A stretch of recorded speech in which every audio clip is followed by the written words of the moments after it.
نبی پاک صلی اللہ تعالی علیہ وسلم صحابہ کرام کے درمیان چلتے تھے تو اللہ حضور کو دیکھتا تھا۔ اور دوسرا معنی یہ ہے کہ نور مصطفیٰ صلی اللہ تعالی علیہ وسلم جناب آدم سے لے کر جناب سیدہ آمنہ تک تکلمک فی الساجدین، کہ جتنے بھی آپ کے آبائے کرام ہیں، امہات کرام ہیں، وہ سارے کے سارے اللہ کی بارگاہ میں سجدہ کرنے والے تھے۔ تو جب آپ ان کے درمیان نور مبارک کا انتقال اور منتقل ہو رہا تھا تو آپ کا رب آپ کو دیکھتا رہے۔ سبحان اللہ، سبحان اللہ۔ اس کا مطلب ہے اللہ تعالی کی رحمتوں کا تعلق ذات مصطفیٰ صلی اللہ تعالی علیہ وسلم کے ساتھ ہے۔ ایک اور مقام پر فرمایا فَإِنَّكَ بِأَعْيُنِنَا، محبوب آپ بے شک ہماری آنکھوں کے سامنے ہیں۔ یہ جو آنکھوں کا معاملہ ہے، نظروں کا معاملہ ہے، یہ بڑا عجیب اور بے مثال ہے، کیونکہ نظر ایسی چیز ہے جو بندے کو رب تک پہنچا دیتی ہے، اور نظر ہی ایسی چیز ہے کہ اگر اس کا استعمال ناجائز ہو تو بندے کو جہنم تک پہنچا دیتی ہے۔ حضرت سیدنا صدیق اکبر رضی اللہ تعالیٰ عنہ، آپ سفر تجارت میں تھے تو آپ کے ایک درخت کے سائے میں تشریف فرما ہوئے۔ جب درخت کے سائے میں بیٹھے تھے تو درخت کی ایک شاخ وہ نیچے جھکنا شروع ہو گئی، باقی شاخیں اپنی جگہ پر ہیں۔ یہ بڑی عجیب چیز ہے کہ ایک شاخ جو ہے وہ خود ہی جھکتے جھکتے جھکتے جھکتے جناب ابو بکر صدیق کے چہرے کے سامنے آ گئی، اور اس شاخ نے جناب صدیق اکبر سے کلام کیا۔ ازالۃ الخفا میں شاہ ولی اللہ لکھتے ہیں، حدیث نقل کرتے ہیں کہ شاخ نے جب جناب صدیق اکبر رضی اللہ تعالیٰ سے کلام کیا نا، گفتگو کی، اور کلام کیا کیا؟ کلام یہ کیا کہ ابو بکر آپ فوراً مکے پہنچیں، نبی آخر الزمان نے اعلان نبوت فرما دیا ہے اور آپ ان کے خلیفہ ہوں گے، آپ ساری تجارت کو چھوڑ کے واپس چلے جائیں۔ درخت کا شاخ کا جھکنا، اور پھر شاخ کا کلام کرنا، اور پھر شاخ کا احوال کو بیان کرنا، حالات کو بیان کرنا کہ بھئی تم تجارت پر آئے ہوئے، درخت کو کیسے پتا ہے؟ آپ رات کو سوئے، خواب دیکھا کہ چاند اور سورج آسمان سے اتر کے جناب ابو بکر صدیق کی گود میں آ گیا۔ صبح اٹھے اور آپ نے وہاں ایک راہب تھا، اس سے اپنے خواب کی تعبیر پوچھی۔ اس نے پوچھا آپ کا نام کیا ہے، کہاں سے آئے ہیں؟ جیسے معبرین پہلے پوچھتے ہیں کہ رات کو کھایا کیا تھا، کوئی پریشانی تو نہیں؟ نام بتایا، قبیلہ بتایا، شہر بتایا۔ اس نے کہا میں ایک شرط پر آپ کے خواب کی تعبیر بیان کروں گا کہ آپ اپنے پیٹ سے کپڑا ہٹا کے مجھے دکھائیں۔ آپ نے کہا ابھی تعبیر میں کپڑے کا اور پیٹ کا کیا تعلق ہے؟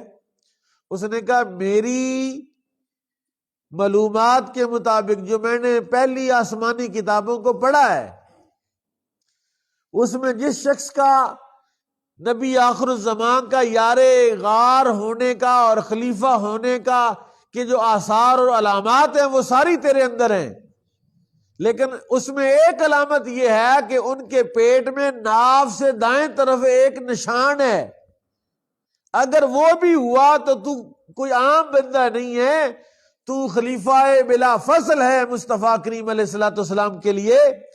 کہتے کپڑا ہٹایا، تو اس نے دیکھا کہ میرے نشان موجود، اس نے کہا فوری طور پر آپ یہاں سے چلے جائیں، واپس چلے جائیں، یہود آپ کے بھی دشمن ہیں، آپ کے بھی خلاف ہیں۔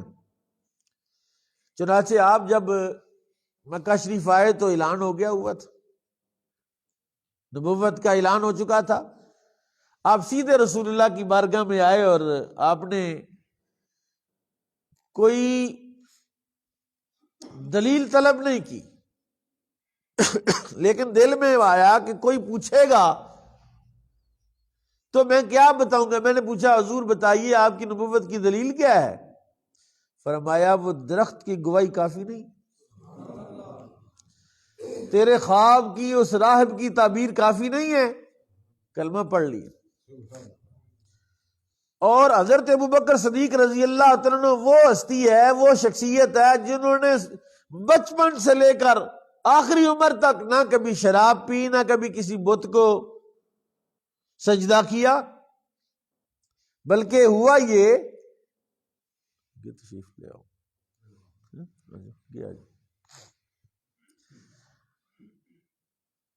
ہوا یہ کہ آپ کے والد ابو قحافہ آپ کو لے کر بت خانے چلے گئے۔ اب چھوٹے بچے ہیں تو آپ چلے گئے باپ کے ساتھ بت خانے، جا کے تو باپ نے بتوں کو سجدہ کیا اور ان سے کہا، تو انہوں نے کیا کیا؟ انہوں نے کہا بت میں بھوکا ہوں، مجھے کھانا کھلا، بت مجھے پانی پلا۔ اب ظاہر بات ہے باپ نے کہا یہ تم کیا کر رہے ہو؟ انہوں نے ایک پتھر پکڑا اور بت کے منہ پہ مارا۔ باپ نے کہا تم نے یہ کیا کیا؟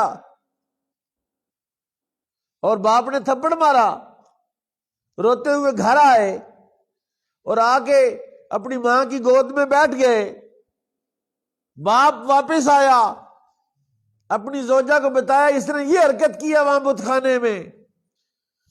انہوں نے کہا اس کو مارو نہیں، یہ کوئی عام بندہ نہیں، جب یہ میرے پیٹ میں تھا تو میں کسی بت کے سامنے جھکنے لگتی تھی تو یہ پیٹ میں درد کر دیتا تھا۔ یعنی ابوبکر صدیق رضی اللہ تعالیٰ عنہ وہ ہستی اور شخصیت ہیں کہ جنہوں نے اپنی ماں کو بھی بت کے سامنے جھکنے نہیں دیا جب تک آپ پیٹ میں رہے۔ اور حضرت ابوبکر صدیق کے بارے میں سورہ فتح کا آخری رکوع آپ پڑھے نا، اس میں یہ بات ملتی ہے، جس طرح رسول پاک کی آثار اور علامات تھی پہلی کتابوں میں، بشارتیں تھی، اسی طرح ابوبکر صدیق رضی اللہ عنہ وہ ہستی ہیں کہ جن کی علامات اور آثار پہلی کتابوں میں موجود تھے۔ ذالک مثلہم فی التوراۃ ومثلہم فی الانجیل، کہ یہ وہ لوگ ہیں جن کی مثالیں تورات میں بھی تھی اور جن کی مثالیں انجیل کے اندر بھی تھی۔ بلکہ میں ابتدا میں آپ کو یہ بات عرض کروں کہ جس خمیر سے، جس مٹی سے اللہ تعالی نے رسول اللہ کا جسم مبارک بنایا تھا، اسی مٹی سے اللہ تعالی نے جناب ابوبکر صدیق کا جسم بنایا تھا، اسی مٹی سے جناب فاروق اعظم کا جسم بنایا تھا۔ اور یہ بات میں ایسی ہوا میں نہیں کر رہا، میں اس کی ایک دلیل بھی رکھتا ہوں۔ قرآن نے کہا ہے منہا خلقناکم وفیہا نعیدکم ومنہا نخرجکم تارۃ اخری۔ یہ اصول ہے قرآن کا کہ جس مٹی سے بندے کو بنایا گیا ہوتا ہے، جس مٹی سے آپ بندے کا خمیر بنایا ہوتا ہے، دفنایا بھی اسی مٹی میں جائے گا، پھر قیامت میں اٹھایا بھی وہیں سے جائے گا۔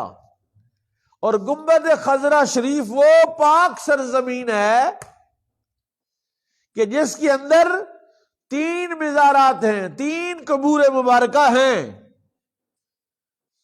خرپوتی نے، علامہ خرپوتی نے شرح قصیدہ بردہ میں اس واقعے کو باقاعدہ ذکر کیا کہ جب نبی آخر الزمان امام الانبیاء صلی اللہ تعالی وسلم نے کہا کہ اللہ تعالیٰ نے میرے نور سے ساری کائنات کو بنایا، میرے نور سے زمین بنی ہے، تو زمین کی ناف خانہ کعبہ ہے، زمین کا آغاز خانہ کعبہ سے ہوا، تو جب خانہ کعبہ سے ہوا تو اس کا مطلب ہے خانہ کعبہ کے ساتھ بھی تو رسول اللہ کا کوئی تعلق ہے۔ خربوتی کہتے ہیں نبی پاک صلی اللہ علیہ وسلم کی جسم مبارک کی مٹی جو ہے وہ خانہ کعبہ میں تھی، اور رب نے چاہا کہ اگر کل قیامت میں جب میرا محبوب آئے گا، جس مٹی سے بنایا جانا دفن بھی وہیں پر ہونا ہے، تو اگر کعبے میں ہی دفن ہوئے تو لوگوں نے کہنا ہے ان کی تو کوئی شان نہیں، شان تو کعبے کی ہے۔ اس لیے طوفان نوح کو حکم دیا میرے محبوب کی مٹی یہاں سے اٹھاؤ اور مدینہ پاک میں گنبد خضرا کے مقام پر رکھو۔ چنانچہ اس لیے کیا گیا تاکہ کعبے کی شان اپنی رہے اور مصطفیٰ کی شان الگ رہے۔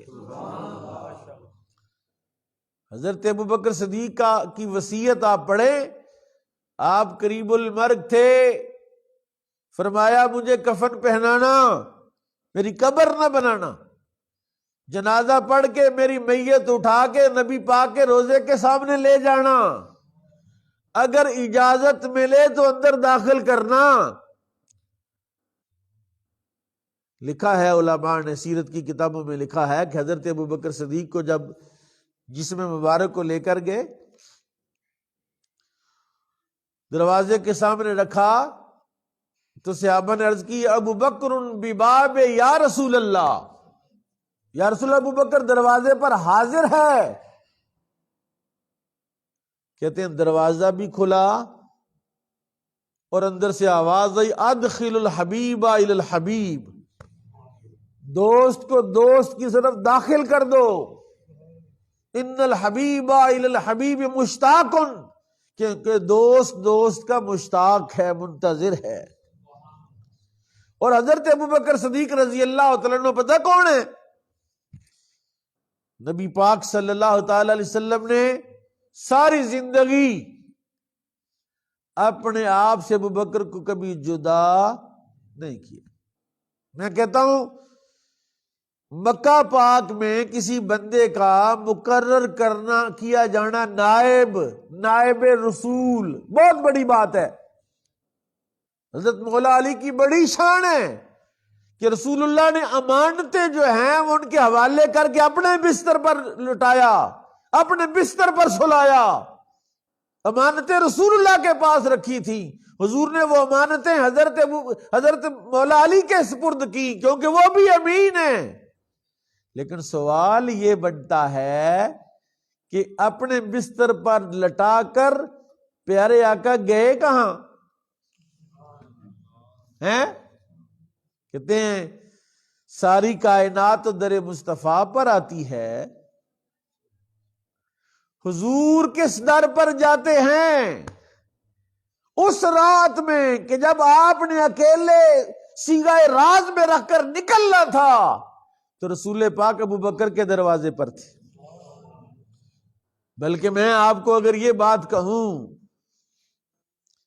کہ ابوبکر صدیق رضی اللہ تعالیٰ عنہ وہ ہیں، دیکھیں نا یہ 100 روپے کا نوٹ ہے، چوری مختار صاحب کی جیب میں بھی اسی طرح کا ہی نوٹ ہوگا، آپ سب کی جیب میں نوٹ تو ایک ہی ہے، مور ہے باقاعدہ، فوٹو ہے قائد اعظم کی، لیکن مال کی نسبت کے ساتھ ساری کائنات کا مال اپنی جگہ پر ہوگا۔ میرے آقا نے اعلان کیا لوگوں سب نے مجھے مال دیا ہے، اسلام کی اشاعت اور ترویج کے لیے مال دیا ہے، لیکن سنو ما نفعنی مال واحد قط ما نفعنی مال ابی بکر، لوگوں جتنا ابو بکر کے مال نے مجھے نفع دیا کسی کے مال نے نفع نہیں دیا۔